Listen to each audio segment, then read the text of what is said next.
Hello, I'm Peter Whittle. Now, next Saturday on April 23rd, the New Culture Forum is holding its very first conference, the theme of which is Believing in Britain and the West. It's now sold out, but I look forward to seeing those of you who are coming. It should be a great day. It's in London this time, but in the future we plan for it to be held in different parts of the country. The 23rd is, of course, also St George's Day, and generally assumed as well to be Shakespeare's birthday. So how will England's patron saint's day be marked? Well, if you're on Twitter, for example, there will be the now customary voices from the left pointing out that St George wasn't actually English, that it's a meaningless thing, that Englishness is petty and xenophobic, that perhaps it doesn't even really exist.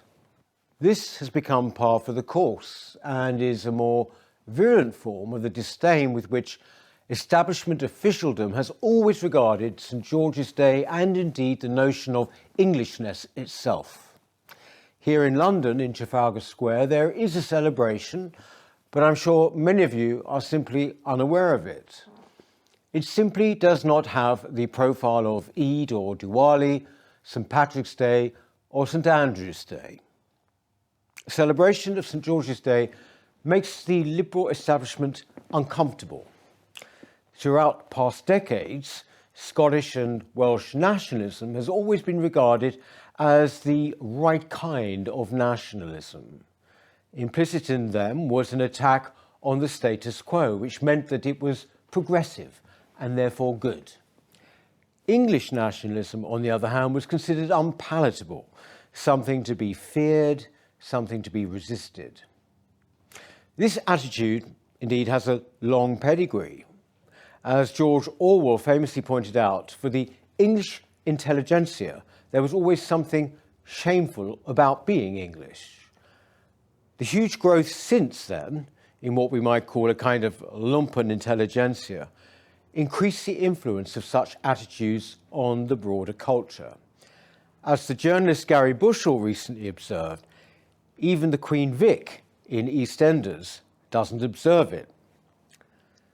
But at the same time, the past few decades have seen a striking growth in a sense of English identity. Back in 1966 at the World Cup, the Union flag dominated the stadium. Half a century later, this has been almost entirely replaced by a sea of St George crosses. The disdain, indifference and indeed hostility towards England and its patron saint must end.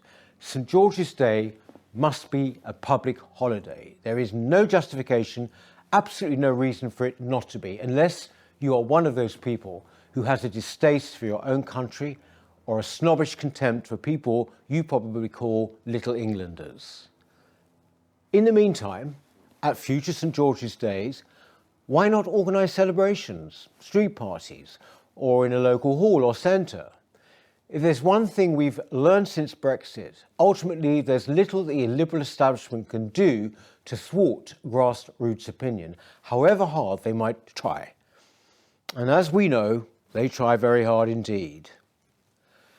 Establishing St George's Day as a public holiday might seem to some to be a minor gesture of little real significance. I disagree. The symbolism of such an act would be immense, and England and St George would, over time and generations, seep back into a much wider public consciousness, which is where it belongs. Thank you.